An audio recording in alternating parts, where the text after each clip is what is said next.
भाजपकडून सोलापूर लोकसभेसाठी आमदार राम सातपुते यांना उमेदवारी जाहीर होताच सोलापुरात भारतीय जनता पार्टीच्या कार्यकर्त्यांकडून डॉक्टर बाबासाहेब आंबेडकर यांच्या पुतळ्यासमोर जल्लोष साजरा करण्यात आला।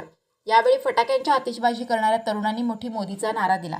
काँग्रेसकडून आमदार प्रणिती शिंदे यांना उमेदवारी मिळाली आहे। भाजपकडून सर्वसामान्य तरुणाला उमेदवारी दिल्याने ही लढाई म्हणजे घराणेशाही विरोधाची लढाई असल्याचे मत भारतीय जनता पार्टीच्या कार्यकर्त्यांनी व्यक्त केले आहे।